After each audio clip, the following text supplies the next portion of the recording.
Today is a special day after quite a while. I don't know exactly how long, but today, September 26th, is the day that Magic Arena releases version 1.0 and exits its beta period. Additionally, the digital online version of the new Throne of Eldraine expansion hits Magic Arena today. I thought it might be fun to celebrate this special occasion together by opening up some Throne of Eldraine booster packs. I got a bundle of them on Magic Arena, so let's jump right into Magic Arena and see what's new with version 1.0 and see what's in Throne of Eldraine. All right, we're in. But before we go any further, let's go up to the little store and redeem this special little coupon code. Play Eldraine, which I believe is available to everyone, which should give you 3 free Throne of Eldraine booster packs. Woohoo! Add those to the pile. Let's claim those and let's start opening up some booster packs and see what's available in Throne of Eldraine. I have avoided all spoilers, all spoiler lists of cards. I've seen a few in some games I've played, but I am mostly going into this with fresh eyes. I don't know what to expect. So let's start opening up some packs and see what's in here. Okay, I'm going to focus mostly on the uncommons and rares because we're going to see a lot of these commons over and over again. And as you may notice, Magic Online booster packs, if you weren't already aware, only have 8 cards in them. They have 5 commons, 2 uncommons, and 1 rare or mythic that gets revealed later. So they're not the common standard 15 card booster packs that you get with Paper Magic. Actually, this might be a good point to mention that the Throne of Eldraine set has 101 common cards, 80 uncommon cards, 53 rare cards, 15 mythic rares, and 20 lands. And those new cards introduce some new mechanisms, including food tokens, adventure cards, which give you a choice to do one thing or another, and a new ability called Adamant, where I believe if you pay for that card using all 1 color mana, you get like an extra bonus. Now, back to the boosters. Seer Elonia. I'm going to butcher a lot of names here. The Discerning. Seer Elonia, the Discerning's power is equal to the number of cards in your hand. Ooh, okay, when it enters the battlefield, draw a card. And it's harder to hit with things. Nice, okay. Here's another knight. I wonder if there's going to be a lot of knights. Trample Haste. Okay, this makes other knights bigger. All right, let's see the first of the rares or mythics that are available. Oh, right. In case you don't know what this is a Mythic Wildcard. Lots of these packs will have wildcards in them. And what's neat is that you can redeem a wildcard and turn it into any card of that rarity that you want. So this is basically a freebie mythic of any mythic at all that I would like to use it to make. Next deck. Let's see what we've got here. Ooh, Deafening Silence. Ooh, that's kind of spooky looking. Each player can't cast more than 1 non-creature spell each turn. That'll slow down some people. Oh, and here is one of these adventure cards. So this can be played either to usher to safety as an instant, return target permanent you control to its owner's hand, or play it for its regular cost to bring it out as a 3/1 creature. This is kind of interesting, and if this creature had any special abilities, they would be written right here. So just keep in mind that this cost up here goes along with it as a creature, and this cost down here is just if you play it as an instant. This is very wobbly. Okay, moving on. Oh, here's another one of them. Look at that. So this guy is a 3/2 creature for 1 green and 3 others, or you can do an instant for 1 green and 1 other to give target creature +2/+2 till end of turn. Nice. All right. Oh, and look, another one. Okay, you know how they work now. Let's continue and see what this guy is. Oh, Wildborn Preserver. Flash and Reach. And whenever another non-human creature enters the battlefield under your control, you may pay X. When you do, put X +1/+1 counters on it. Ooh, whenever another non-human creature... Any of them? Yikes. That's going to get real big real fast. That's nice. Okay. Moving on to the next one. Okay. Oh, and as you open packs in Magic Arena, each pack will mark these little counters up, and that earns you wild cards for uncommons and also wild cards for commons and mythics. Hooray! All right. All that glitters. Enchant creature. Enchanted creature gets +1/+1 for each artifact or enchantment you control. This costs 2 less to cast if an opponent controls a green permanent. Yikes! That gets that's going to be pretty nasty. I wonder if there's anything to do with color manipulation. I haven't seen a lot of color manipulation cards like since like Odyssey and Judgment and Invasion. Oh, I had a couple of decks that used a lot of color shifting, and I loved those. I would love to see those come back in an upcoming cycle.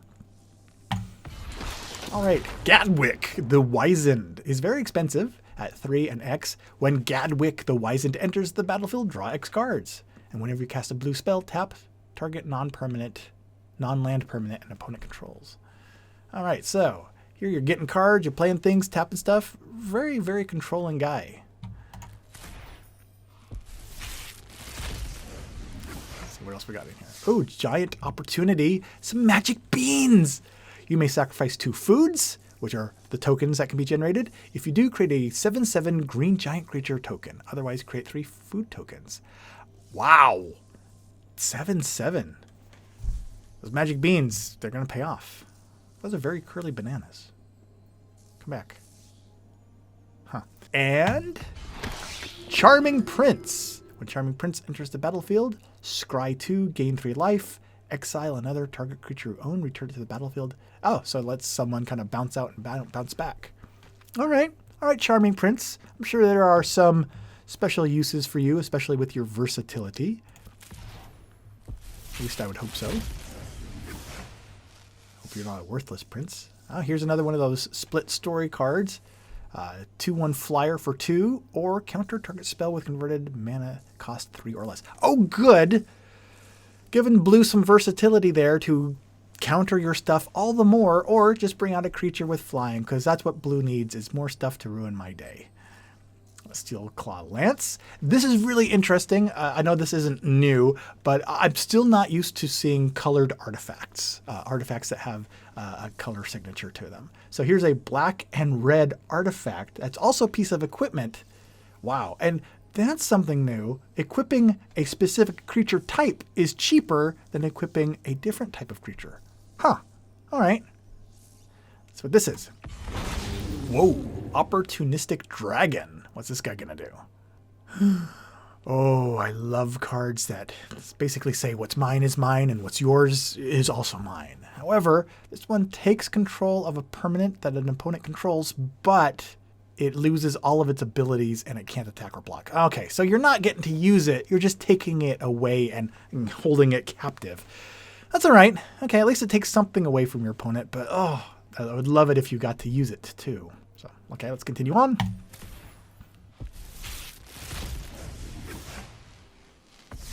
Oh, yay. Rare. Oh, Mythic Wildcards coming up next. All right. Archon of Absolution. Oh, an Archon. I wonder if there's a whole cycle of Archons. Protection from white. Okay. Nice little deck that basically taxes your opponent to do anything. Those are... I actually have a deck that will fit right into quite nicely. Now, this is interesting. This has protection from white. So does that mean that you can't actually put a white enchantment of your own on this creature? That could be interesting. Let's see what's over here. Oakham Ranger. Creatures you control get +1/+1 till end of turn. Okay, and oh, he can be green and or white. Or create 2 1/1 white human creature tokens. And there's an example of the token. Okay.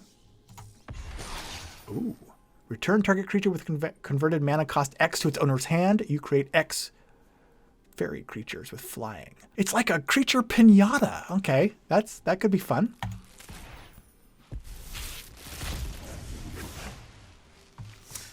Shine Chaser. Flying and vigilance. Gets +1/+1 as long as you control an artifact, and +1/+1 as long as you control an enchantment. Okay, it definitely does chase shiny things. It's nice that they're not activated abilities. They just happen. That's cool. Turn into a pumpkin. All right. Return target non-land permanent to its owner's hand. Draw a card. Adamant. Oh, first instance of adamant we've seen. And what's nice too, you can see here up on the screen to the left of the food token, there is a description of what adamant actually does mean. This spell has an additional effect if cast with 3 mana of the indicated color. Oh, so you don't need it to be 100%, just at least 3. Okay, that's cool. And its adamant ability is, if at least 3 blue mana were spent, oh, it says it right there, create a food token. Okay, so you can really harvest a lot of pumpkins there. Nice. Ooh, Giant Killer. Oh, well, we saw the giant with the beans. Now we have a way to get rid of giants, I guess. Tap target creature, or chop down, destroy target creature with power 4 or greater. There you go. Slow people down quite a bit if they come crawling up against you. Ooh, Thunderous Snapper. Look at all of those heads on that turtle. That's just unsanitary. Whenever you cast a spell with converted mana cost 5 or greater, draw a card. Okay. Reward for casting big spells. Kenrith's Transformation. When Kenrith's Transformation enters the battlefield, draw a card. Another card with choices on it. Draw cards equal to the greatest power among non-human creatures you control. Okay, non-human creatures you control get +3/+3 till end of turn. Okay, so Green is really, really focusing on non-creature, non-humans.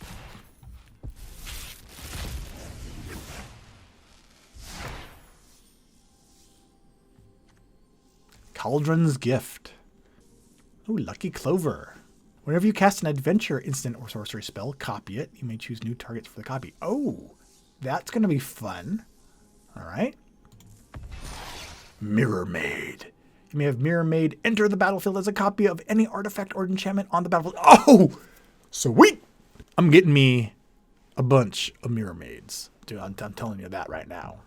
Oh, cool. Okay. Sage of the Falls. Whenever Sage of the Falls or another non-human creature enters the battlefield under your control, you may discard a card. You may draw a card. And if you do discard a card, you're just doing them. You're doing them the other order. Good for cycling. Oh, another one of those. Okay. 2 in a row.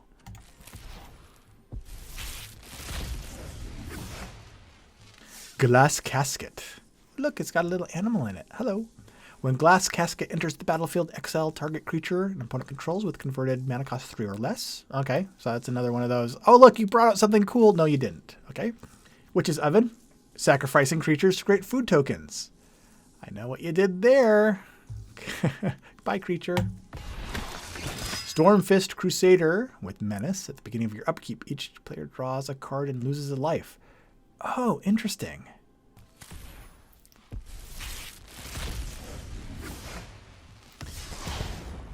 All right. Ooh, look at that. White and or black. Indestructible. And lifelink. Okay. Nice and built in. And wow, talk about versatility. Very interesting. Even the activated abilities are either or black or white. It's just interesting how this could really just go into any one of those decks, even if it's only one of those colors. Do you think that dilutes the power of a certain color school in Magic? You know, does that make white less white and black less black? Does it blur the lines too much? I don't know. I just say things. Okay, we've seen one of those already. Oh, Castle Garenbrig. Castle Garenbrig enters a battlefield tapped unless you control a forest. I wonder how nasty that really can get in practicality. Well, let's find out.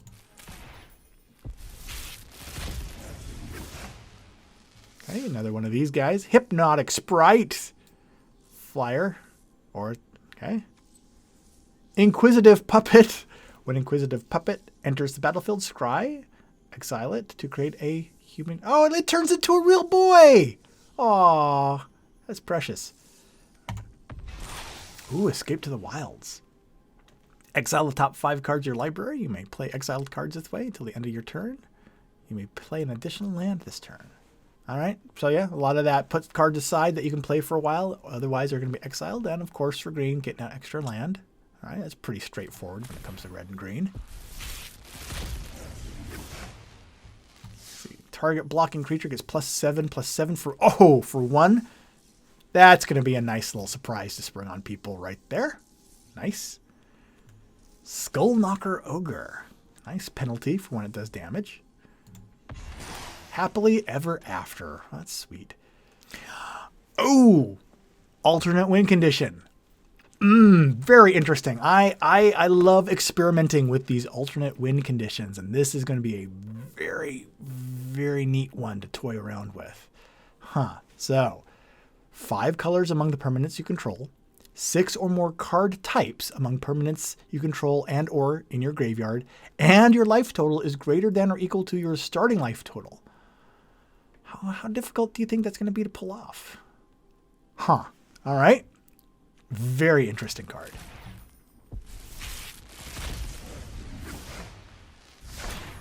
Okay, we've seen one of those. There's a wild card. Another one of those dragons that takes your guy.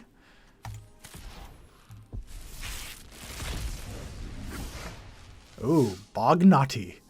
The Bognaughty has flying, sacrificing food. All right.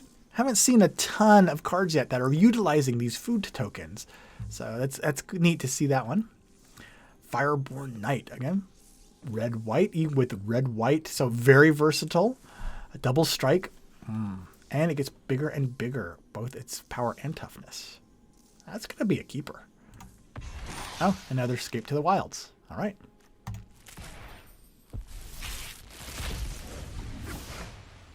Mad Ratter. Whenever you draw your second card each turn, create 2 rat tokens. I'm going to come back to that one later and see if I can use that in a deck. Mysterious Pathlighter. Each creature you control that has an adventure enters the battlefield with an additional +1/+1 counter. Oh, well, that's an interesting way to utilize that little split adventure ability. Referencing it like that. Okay. So it's going to be more than just the choice when you cast it. Some cards actually refer to it. It's pretty interesting. Dance of the Mans. Return up to X target artifact and or non-aura enchantment cards, each with converted mana cost X or less from your graveyard to the battlefield. Ooh, straight to the battlefield though. Okay, this card sounded confusing, but I'll let that slide since it puts stuff directly back into the battlefield. If X is 6 or more, those permanents are 4/4 creatures in addition to their other types. Dance of the Mans is my new best friend. Okay, let's continue on. I must say, I seem to be getting a lot more variety this time around. Usually when I open a big pack of Magic Arena boosters, I seem to get runs of the same card over and over in pack after pack. I'm actually seeing quite a bit of variety in these, which is nice. Of course, now I've jinxed it probably. Once and Future, instant. Okay, your standard green MO, getting cards out of your graveyard back to your library, or if you use a lot more green, right into your hand. Okay, that's nice. There's that Lance again. Oh, and a rare wild card. Take it. All right. So whenever you draw a second card each turn, okay, +1/+1 counters on the little Fairy Vandal. Nice. And another Deafening Silence. Slow down your opponents. Oops. Ayara, first Locthwain. Wow, you have a lot of vowels in your name. Whenever Ayara, first of Locthwain, or another black creature enters the battlefield under your control, each opponent loses 1 life. Ooh, this could get really nasty with some black tokens. Huh.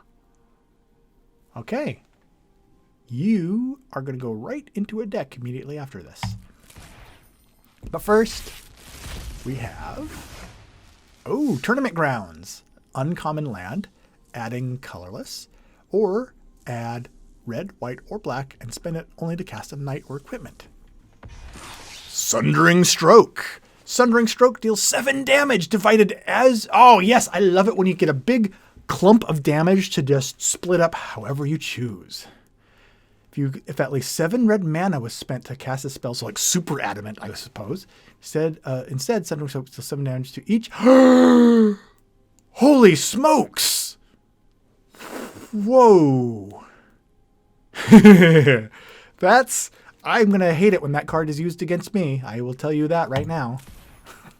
All right, let's continue to the next. Cauldron Familiar. When it enters the battlefield, each opponent loses 1 life and you gain 1. Okay. And it uses food. Oh, it can pop right back. That card is going to be really useful with its bounce ability. Nice. Order of Midnight. Okay. 2/2 that can't block or return target creature from your graveyard to your hand. Pretty standard abilities for black. Oh, and Circle of Loyalty. Oh, a mythic. Cool. A mythic. So, 1 less for each knight you control. Creatures get +1/+1. Whenever you cast Legendary, create a 2/2 white knight. And you can just tap it to create a 2/2 white knight. And it's a legendary artifact, so you can only have 1 of those in play. All right, Sage of the Falls. Okay, we've seen that guy. Oh, oh, hey, this is where Lauraria is from. Castle Lochthwain. Castle Lochthwain enters the battlefield tapped unless you control a swamp. And add black, which is nice. And then for 2 black and 1 other, draw a card. Then you lose life equal to the number of cards in your hand. Interesting. I'm going to want to be using that. I guess in the right circumstance, all these cards are really useful. I hope. Bell of the Brawl. It's a play on words. Menace. Whenever Bell of the Brawl attacks, other knights get +1. Okay. Ferocity of the Wilds. Attacking non-human creatures you control. Get +1/+0. Interesting. A little bit of crossover between the red and the green there. Referencing non-human creatures. Ooh, Doom. Foretold. At the beginning of each player's upkeep, that player sacrifices a non-land, non-token permanent. All right. If they can't, they discard a card. They lose 2 life. You draw a card. You gain 2 life. That list just keeps going and going and going. Huh. Yikes. Now that's an enchantment that you would like to clone and duplicate and get a whole bunch of on the field. Whew. Nelly.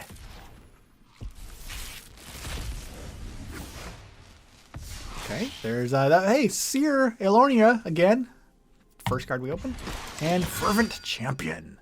Another knight, first strike and haste. When it attacks, another creature, another attacking knight gets +1. Oh, and equip abilities you activate that target it are 3 less. Okay, so it really likes equipment.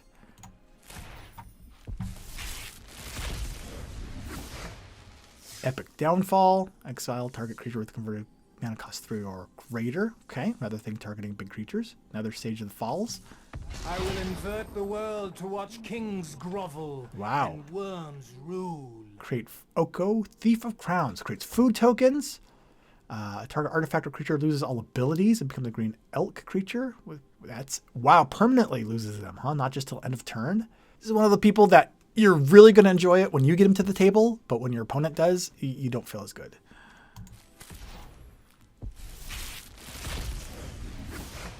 Cauldron's Gift. Okay. Seen that one. And All That Glitters. Sponsor's Crusader. Okay.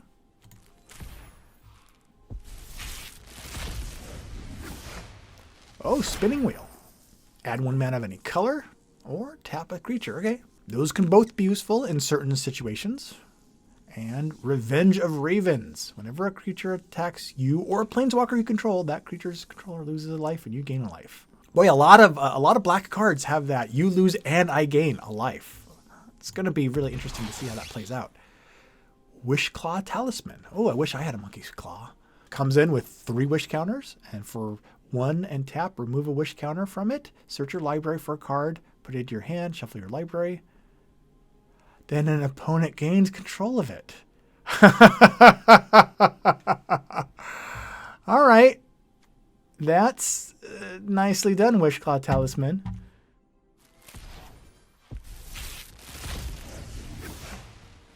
Another Fairy Vandal. Oh, another Righteousness. And Torbron, Thane of Redfell. Legendary creature.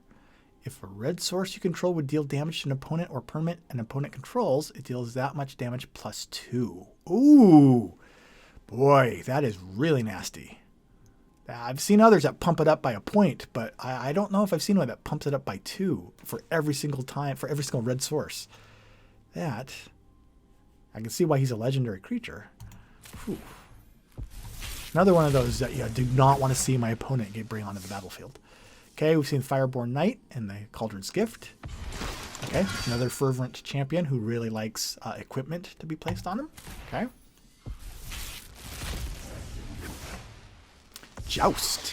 Choose target creature you control and target creature you don't control. Right, so kind of a nice unbalanced, unfair fight there against another creature. Mythic Wildcard, always nice to add.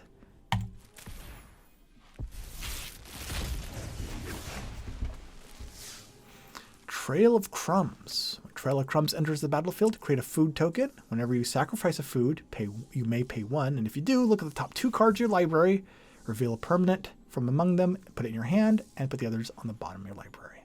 Oh, Seer Farron, the Hengehammer. When Seer Farron, the Hengehammer, attacks, another target attacking creature gets +X/+X till end of turn, where X is Seer Farron's power. Okay, useful. And another one of those Stormfist Crusaders. Is that the third one? Not sure. They're piling up. Put them in the pile. Improbable Alliance. Whenever you draw your second card each turn, create a 1/1 blue fairy. Okay. Draw a card and discard a card. Another glass casket with a little white fox in it. And the Great Henge. Oh, hey, we just saw a Henge guy. So what's this Henge do? Costs X less to cast, where X is the greatest power among the creatures you control. Okay. So you can tap it, add 2 green, gain 2 life. And whenever a non-token creature enters the battlefield under your control, put a +1/+1 counter on it and draw a card. Whew. Oh, it's a mythic. Whew, and it's 9 to bring out. Oh, but of course, it gets cheaper. With a few of the Hydras that have come out recently, that could get real cheap, real fast. Okay, another little Inquisitive Puppet. Another Cauldron's Gift. Ooh, Piper of the Swarm. Rats you control have... Oh, good. I hope they're bringing in a bunch more rats. I haven't seen a good rat deck in a long time. I would love to see rat decks become a viable deck type in this rotation. Rats you control have Menace, so you can create rat tokens and sacrifice them to gain control of target creature. Yeah, boy. Well, I guess I'm making a Piper of the Swarm rat deck. Okay, another Improbable Alliance. Another Cauldron's Gift. Ooh, Yorvo, Lord of Garenbrig. Yorvo, Lord of Garenbrig, enters the battlefield with 4 +1/+1 counters. Oh, neat. Always like creatures that are 0/0, but they get little counters or do things to give them power and toughness. Whenever another green creature enters the battlefield under your control, put a +1/+1 counter. Oh, even tokens? Okay. Then if that creature's power is greater than Yorvo's, put another. Yorvo's joining the team. He's going to be in lots of decks. With another little Bognaughty. Keeper of Fables. Whenever one or more non-human creatures you control deal combat damage to a player, draw a card. That's going to be very useful. And the Gilded Goose. When the Gilded Goose enters the battlefield, create a food token. Then you can tap it and pay some to create a food token. Or sacrifice a food, add 1 mana of any color. Nice.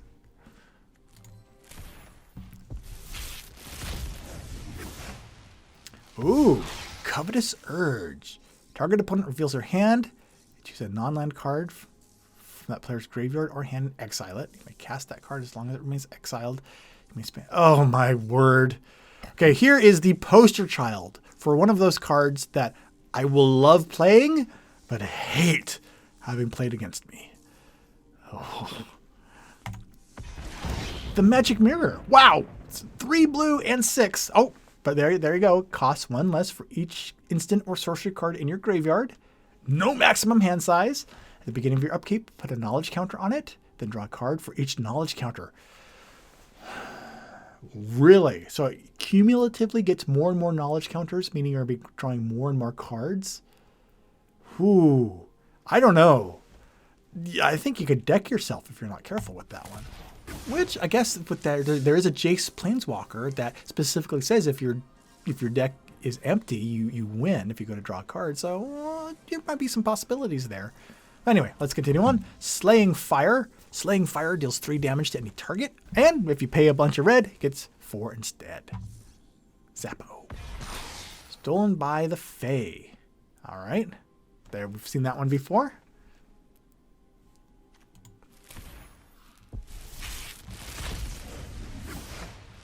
Another Order of Midnight. And another Epic Downfall, getting rid of those big creatures. And add another Stormfist Crusader to the pile of Stormfist Crusaders. Another Deafening Silence. Okay. Oh, what's this? Iron Crag Pyromancer. Whenever you draw your second card, a lot of these second card things, it deals 3 damage to any target. Okay. You have to utilize that. Figure out how to really get a lot of decks that use that to their advantage. Okay, more of those giant making beans. Trail of Crumbs again, which is nice. And another one of the Castle Lochthwains.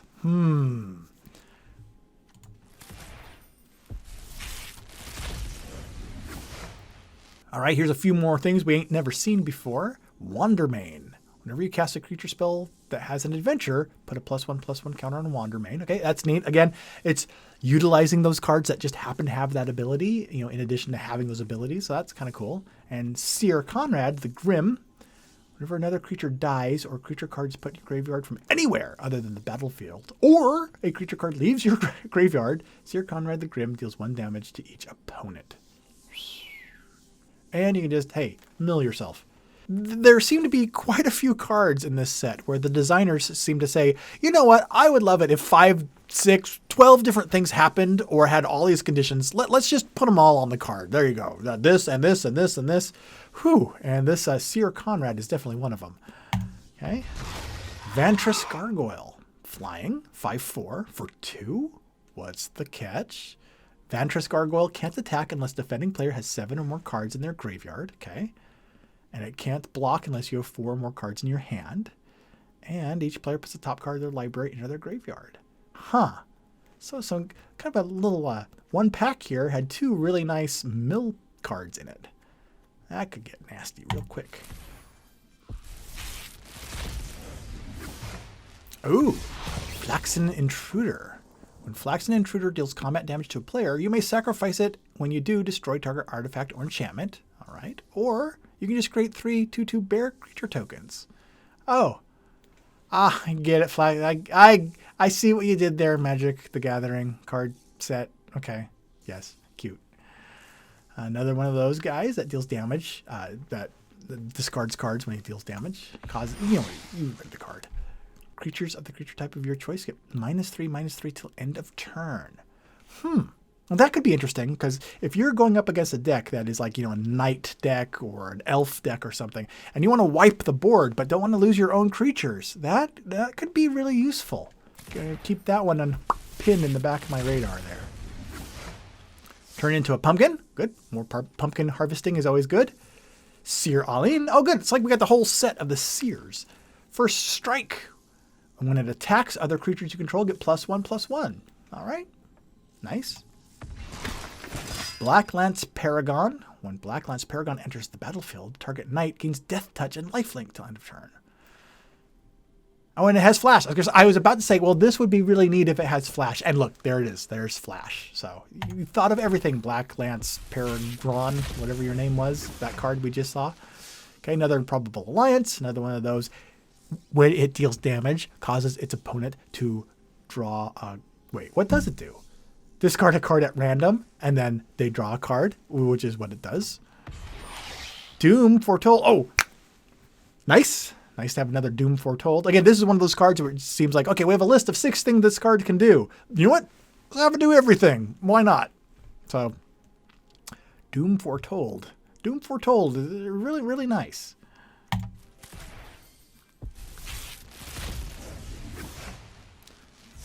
All right. Oakham Ranger. Creatures you control get +1/+1 till end of turn if you tap it, or create 2 white human creature tokens. Another little uncommon wild card. And, oh, another one of those -3/-3s that we just got. Good. Because if your opponents have them built up, it's going to be nice to have a few of them available at your disposal. Another Bognaughty. Frogify. Enchanted creature loses all its abilities and is a blue frog creature with base power, toughness of 1. Loses all other card types and creature types as well. This reminds me of a card that I really enjoyed from Hearthstone, which seemed to do a similar concept. But there you go. It's nice to basically say, there, you are a frog now. Goodbye. Can't argue with that. Oh, hey, Seer the Bold. Whenever Seer Kara the Bold or an instant or sorcery spell you control deals damage to a player, exile the top card of your library. You may play that card this turn, and it can just deal 1 damage to any target. I've been a little sad because there seems to be an absence recently of Tims, cards that you can just tap to do 1 damage to something. And I'm actually hoping to maybe see a few more of those become available too. In the meantime, let's see what this Shambling Suit is. Shambling Suit's power is equal to the number of artifacts and or enchantments you control. Okay, I already know a deck that he's going to go slip right into. That's nice. And Hushbringer. Flying lifelink. Creatures entering the battlefield or dying don't cause abilities to trigger. Thank you, Hushbringer, for existing. You will be very helpful against... Boy, I can't even talk. I'm so furious about these elemental decks that come in with the living reef or whatever, where when stuff comes into play, when entering the battlefield or dying don't cause ability. This if this negates those blasted living reef elemental decks, I will be a happy person. Yay.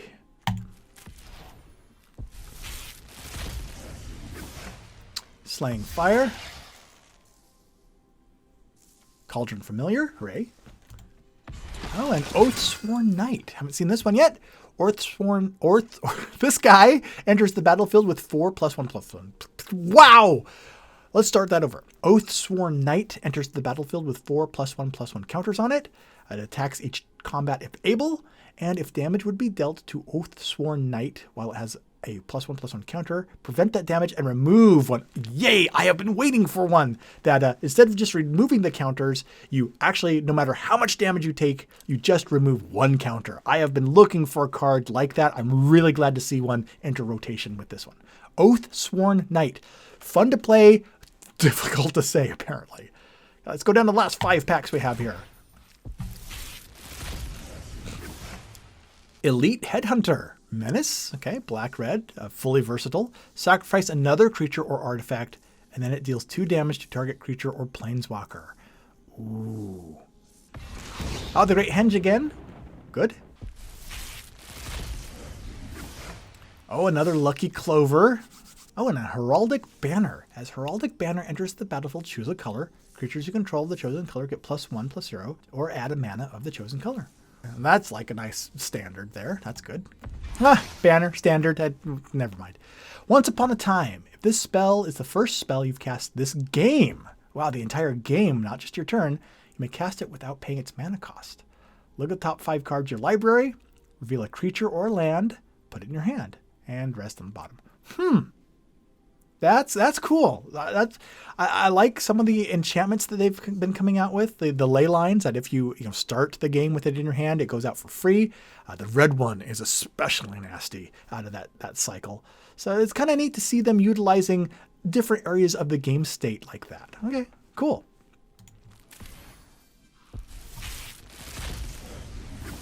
Another Heraldic Banner. Another Joust. Oh, wow. Feasting Troll King. Vigilance and Trample. When Feasting Troll King enters the battlefield, if you cast it from your hand, create 3 food tokens, sacrifice 3 foods, return Feasting Troll King from your graveyard to the battlefield, directly to the battlefield. Yes! Activate this only during your turn. That's going to be really interesting to see. He's expensive. And it sacrifices 3 food, and that's a very specific token type. So it's going to be really interesting to see if this guy actually is usable in practicality, or if he's just kind of a nice thing to fantasize. Oh, that would be cool. So let's see if he can actually pull off what he does, what he wants to do.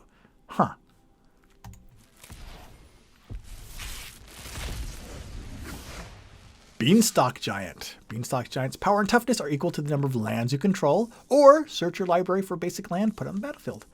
Hey, Inspiring Veteran. Other knights you control get +1/+1. Good. That's cool to see something that enhances the unit type, the creature type. That's good.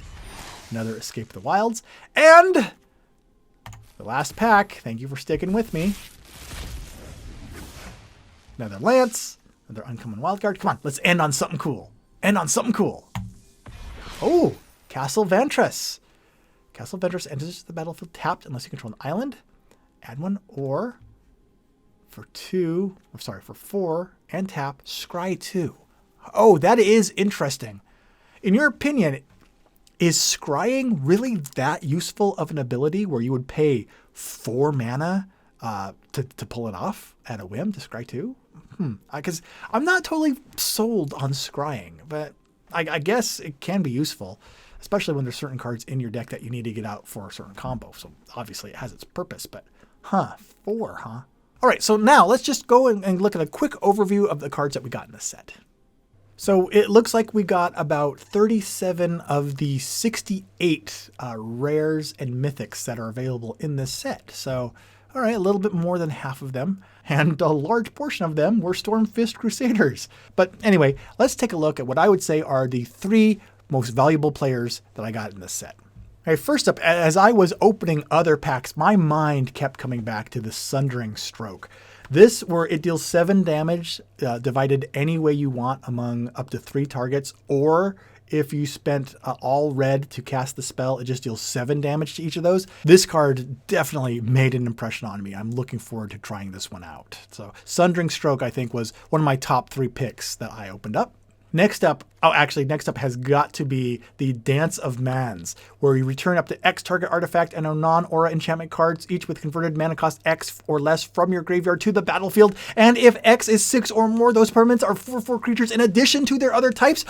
Whew, Dance of the Mans. This card just seems crazy. Let's bring all the stuff back that I lost. And, oh, you know what? Let's make it creatures too.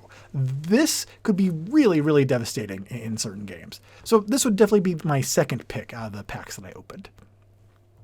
Now the third one's going to be really challenging. I mean, the Feasting Troll King was really, really interesting. Oko, Thief of Crowns, how you can create food, ruin creatures, or just take other creatures. But also another one that I've been thinking of is this red guy. If a red source you control would deal damage to an opponent or a permanent that they control, it deals that damage +2. This has the possibility to make one of those blasted gutter snipe decks incredibly nasty. So I think that for that reason, I think this Torbran Thane of Redfell guy is probably my third pick. So, but what about you? Out of everything that you saw opened up, what struck your fancy the most? Which cards are you looking forward to the most? And which other cards are introduced in this set that we haven't even seen yet that you're interested in? Let me know in the comments below. But in the meantime, though, I hope that this helped kind of give an idea of what cards are available in Throne of Eldraine and maybe provide a few ideas for some new combos and things that you can build into some decks of your own. Let me know what you come up with in the comments below, and I'll talk to you again later. Whether you're a tabletop gamer or an interstellar life form that just enjoys dice, you'll absolutely adore hanging this playful Pair of Dice Paradise shirt upon your body. Unless you're a being of pure energy that has no corporal form, in which case you could, use it as a dish rag.